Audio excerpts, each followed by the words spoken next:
Hey everyone, welcome to another episode of Win the Hour, Win the Day podcast. I am your host, Chris Ward. And today we have Poulomi Basu in the house, and she's going to talk to us. She is an SEO specialist and SEO and content specialist. Those two are very important. Now, listen, this may not sound interesting, but she's going to make it interesting. She's going to tell us how, when we take the time and the effort to put things out, whether it's social media and Google and all that stuff, how these things get found and why it's so important. Because I don't know about you guys, but for me, SEO can just sound like 100 different ways that I can fail and give me a headache. So I promise, or I've made Poulomi promise, that we're going to keep this high level and not get too techie and give ourselves that instant headache I start getting when people talk to me about keywords and SEO. So welcome to the show, Poulomi. Thank you so much, Chris, and thank you for having me here. It's really, my pleasure to help out.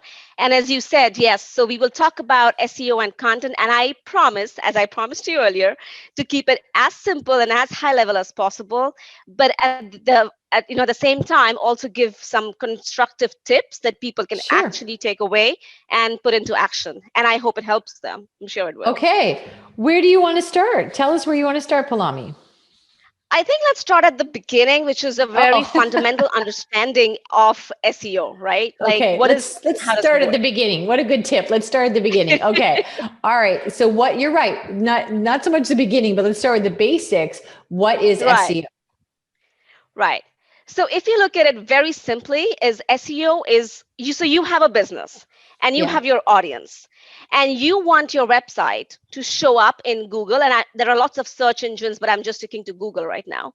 Yeah. So you want your website to show up in the top few searches when your audience is actually looking for something, right? And when they are looking, they're typing something in. So you want to show up when they are looking for whatever they are typing. Right? Okay. So that is, and this is organic, by which I mean is it's not paid. You cannot pay Google. You can do ads with Google, which is a very different thing, and then you will be on the top. But this is about non-payment, nothing, just organic searches. Okay. So that is the simplest way to define SEO, right? Okay. Yeah. So what I can add to that is, so how does it work, right? How does SEO work, and how does Google rank you? Now, I don't think anyone knows exactly how Google ranks you. They have hundreds and thousands of factors that they consider. I think at one place I read it was more than 200 primary factors. But let's look at 4 key factors that Google considers when to determine who to rank and where to rank, in which position. Okay? Okay. Yeah. So first is relevance. So how accurately does your website or a certain page of your website match what the user is typing? Okay, it's as simple. Okay, and that Google understands from a lot of different factors, but let's forget about that. The first thing is relevance. Secondly is how good the quality is of your page. So you can have something and you can put a lot of keywords in it and do a lot of work, but if your page is not answering what people are looking for, then Google would automatically push you down. Okay. So the quality of what you write and what you put on your website has to be really impressive. Okay. Third is authority. Okay. How accurate and reliable Google thinks your page is. Okay. And again, this they determine by a lot of different factors, but one primary factor is, for example, how many websites are linking to you. Okay. So if you have, that's why when you have big websites like, say, entrepreneur.com or any of these, small business or Forbes.com, you have so many people linking to them that Google automatically thinks, hey, this is a high quality website. So Google needs to know that you are an authority on the topic that you're writing. Let me jump in here. So when we talk about websites, I know a lot of the modern trend too is like, we were just doing a masterclass. So we have a sales page, which, it comes from a funnel, and that's different than a website. So now, is it because we're being very purposeful that I'm putting that in front of a warm audience and this is where I want them to go? Or are we really totally missing out all the time when we just only have the sales page? Well, if you just have one page, one landing page, which is highly optimized for, all the searches and how Google thinks, It is possible to rank high, but Okay. Google does not look at your page in silo. It looks at all the other factors. So it looks at a lot. The biggest factor for Google is linking. Okay, Okay. how many pages are linking to you? How many pages are you linking out to? So it's not a standalone page.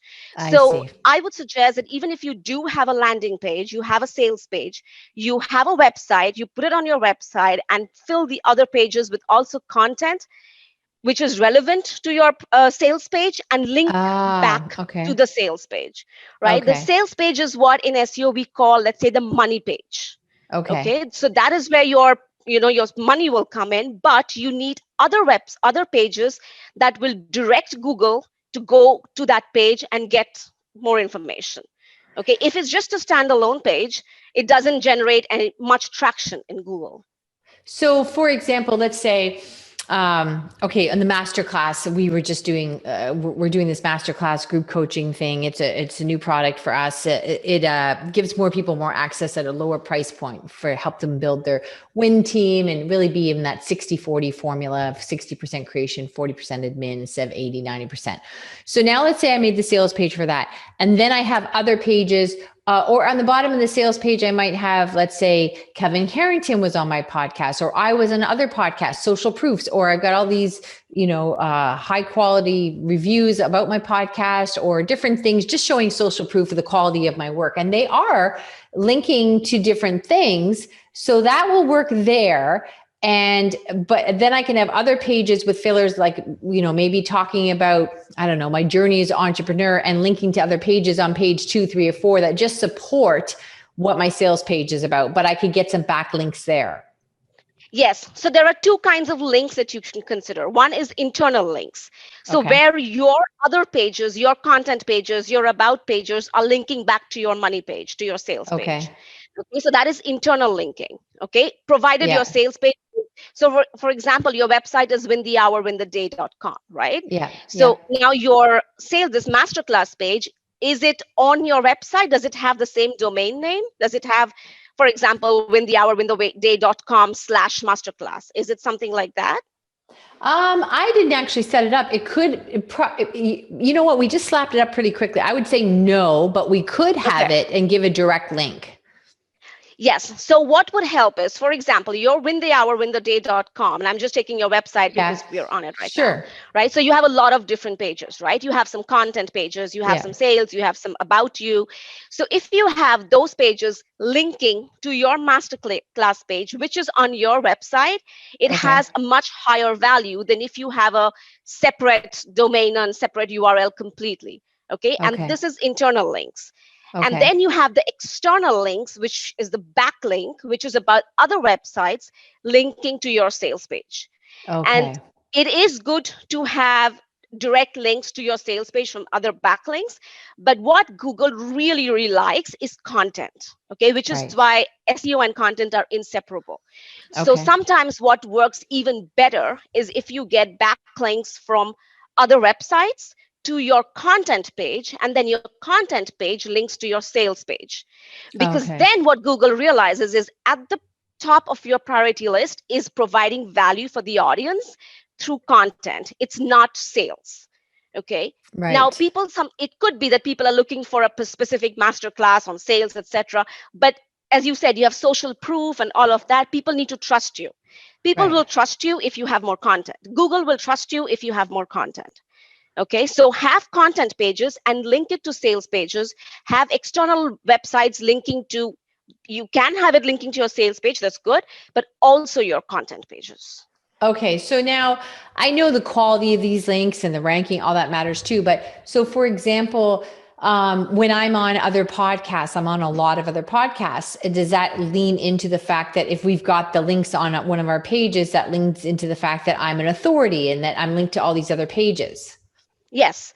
So Okay. if you're appearing on another podcast and they are talking about you there and they put in a link to your website, to either your homepage or your content, whatever, then there is definitely a high authority. There, Google knows that a lot of people websites are linking back to you. But again, it also matters to Google who is linking to you.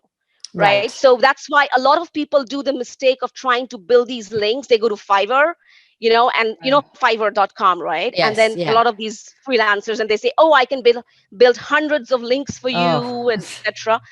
Those are all spam. Those are all no go. I would definitely recommend against it. yeah. Okay, do not trust anyone who tells you I can give you hundreds of links in a week and I can make you rank in the top page of Google in 1 week. That's not going to happen. No, That no, doesn't you happen, can't buy right? friends and you can't buy credentials. So, No. not to split hairs though, but if somebody sends me a link because I was on their show and we posted on my page, really it's a link. They're not linking it to my page. I have a link about me on their page. So it's a link from me to them versus the other way around. But is that still effective? That's still worth its salt? It does affect it is good when you link out, but it's so when you write your content and you link out to other high authority websites, Google likes that, but it's, I would say, usually more important who links to you. Okay. Think of a backlink as a referral. Okay. Okay. So let's say you want to introduce me, you want to sell me to someone, or somebody wants to trust me. Instead of finding me directly, if you introduce me to someone, Right. right, and they say, hey, she's brilliant at what she Ah, does, okay. right? It's exactly that. So it's a website telling Google, I trust this entrepreneur.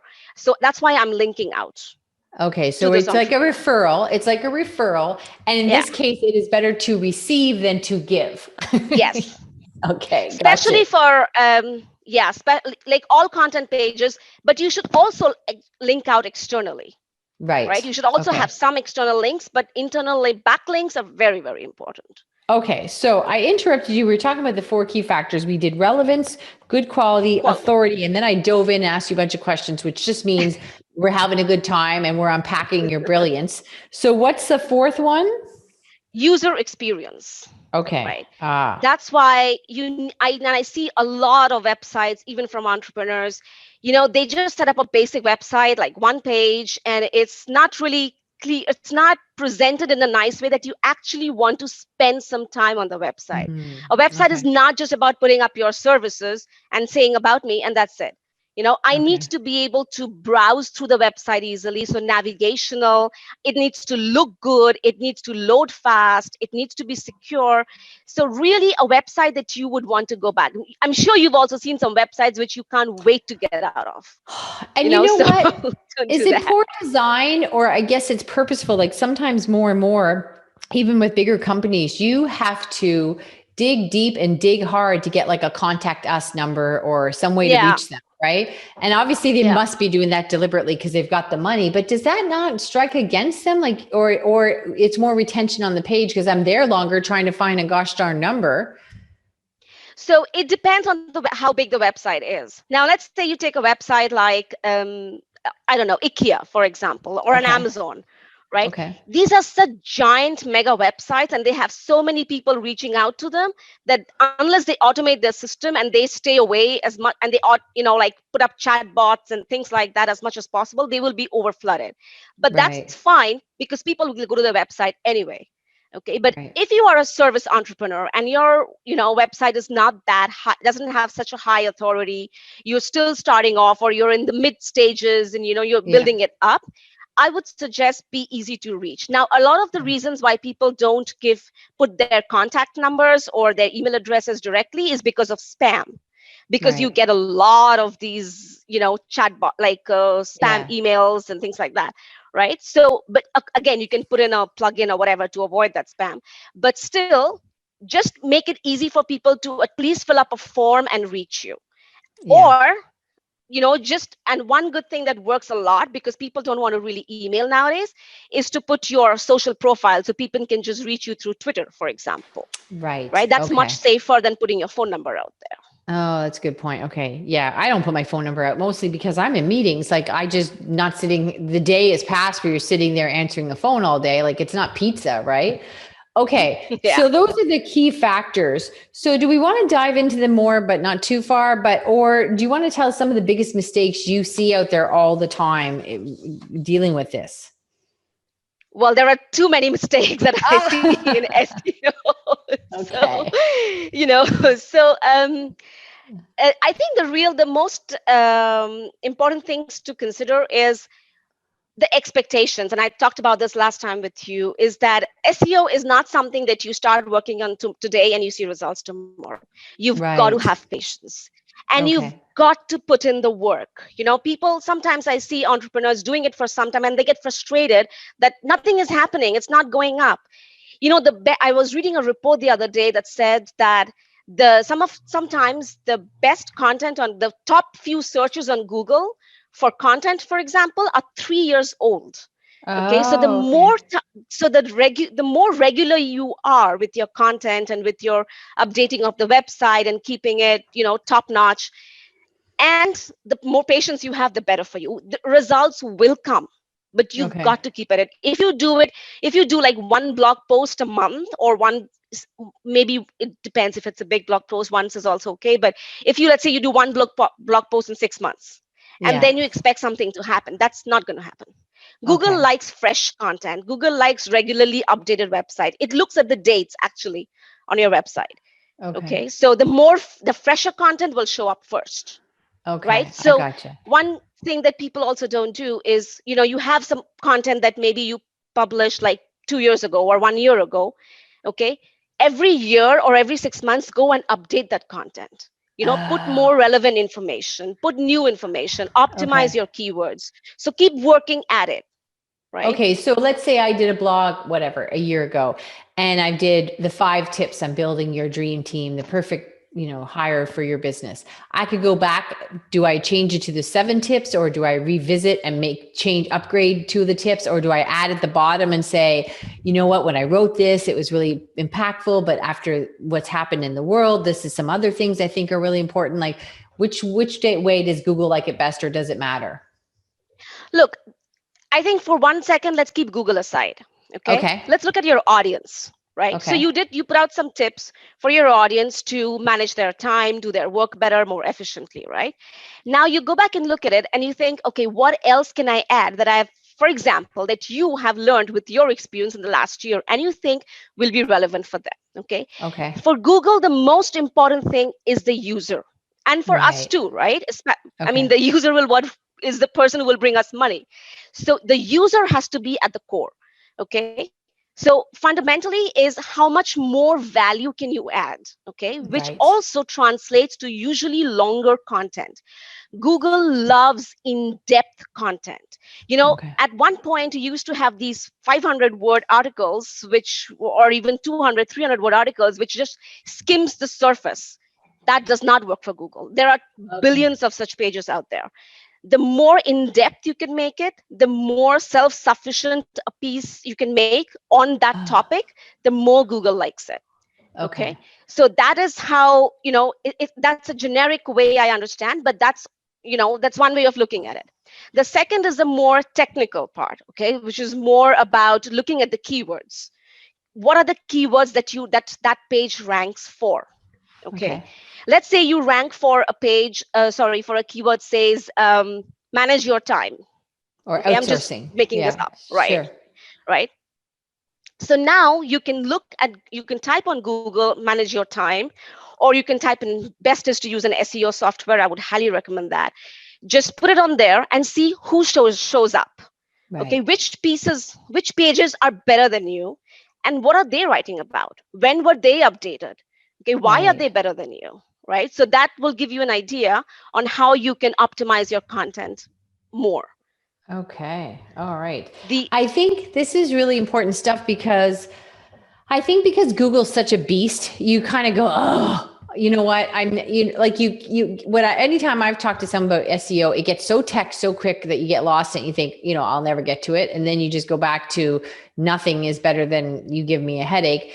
And really, you simplifying it here today, it just reminds us how important it is. But I think we often feel like, oh, the magic of Google is never going to find a little person like me, or you get trampled in the big Amazon world and stuff. So simplifying it like this just refreshes. It's very basic. You want to be the answer when people key in something. And yes, so you can go back and update a blog and you can change the keywords and it's all very simple. But I think for us who are not tech inclined like yourself or don't have a passion for that, it gets really heavy really quickly. Like even when I cautioned you when we were talking, I'm like, okay, you can't get heavy. Really, you got to keep this high road because you start talking about all these HTMLs and back, like it just gets overwhelming. So I think the simplicity of it, we forget the simplicity of it because we get lost in the metrics. Yes, which is another mistake that people do. For example, many of my clients, they have this WordPress websites and they install an SEO plugin, right, like a Yoast or a Rank Math or whatever, and they want to get the highest scores because they think if they get 100 on 100 on that score, then they will show up in Google. It does not work that way. These Okay. these SEO plugins will just tell you, whether if you put in this keyword, if you have done the certain technical things right. But Right. that is a very, very small element of what you actually need to show up in Google. Okay. The most important thing is deliver value. As we said in the first, 4 points: relevance, quality, authority. This is what Google wants, right? Now, but one thing that I would add here is, it's not to get technical, but when you're doing your keyword research, and I know many people do their keyword research, is to understand the search intent. This is the phrase that we use in Google.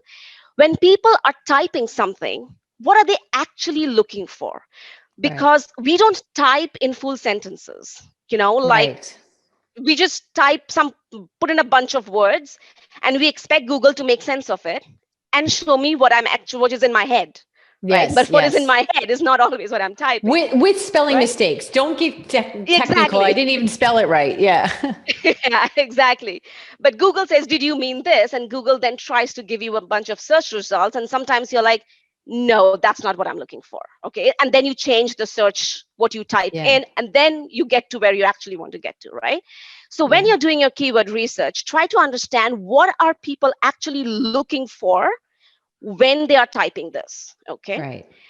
Secondly, what are the pages that are showing up on the first, let's say, 5 searches when somebody is typing this? Because that will give you an indication of what Google thinks they are looking for. Right. Okay. So, I mean, there are different kinds of search intent, and I don't want to go into it because it again makes it very confusing. But Yeah. mostly the thing to remember is, if I just make it very simple, is there is informational searches and there is what we call commercial or transactional searches. So an example of information searches is how to do whatever. Okay. People are not looking to buy in this keyword. Right. They just want to know how to solve a problem. Right. Okay. And this is where your content, your blog posts come in. So you help them to do something on their own, right? Okay. And a commercial search would be something like Apple versus Samsung latest phone. Okay, so they kind of maybe want to buy, but they're digging deeper. So it's investigation into certain products. Okay, so, or for example, people might be looking for, let's say, marketing service packages. Okay, those are more commercial. Those are the keywords, your sales pages, your landing pages. These are the kind of keywords you should focus on, right? But let But me for jump your in for a blog, sec. sure. But as an entrepreneur providing a service, could it be like how to hire an outsourcer, how to start your team, how to work less? So are those, does it matter whether those are information or commercial? Because really we're trying to solve a problem, but educate them where to go next.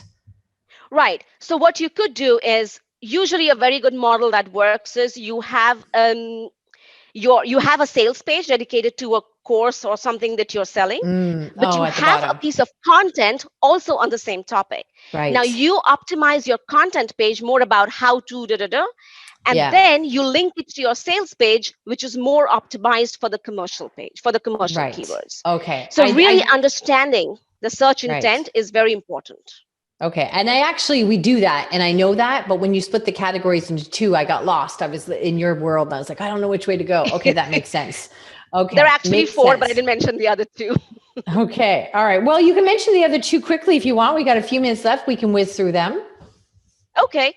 So the other 2 are, well, basically one is what we call navigational. It's like, Okay. you want to find the website that you visited before, or you put IKEA in Google, Okay. which means you found the IKEA IKEA. website, you're just not sure which thing. So it's Okay. usually branded. Okay, it's Okay. usually good websites that you're just looking to go back to, navigational. Okay. So those are Okay. not, especially if you don't have a big website, those are not that relevant.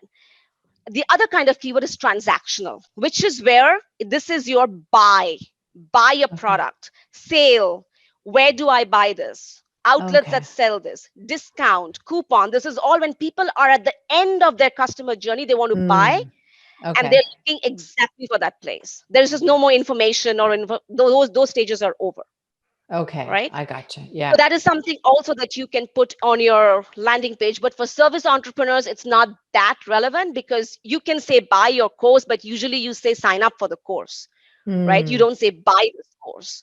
But Right. for product entrepreneurs, those are more relevant. Okay. Boy, oh boy.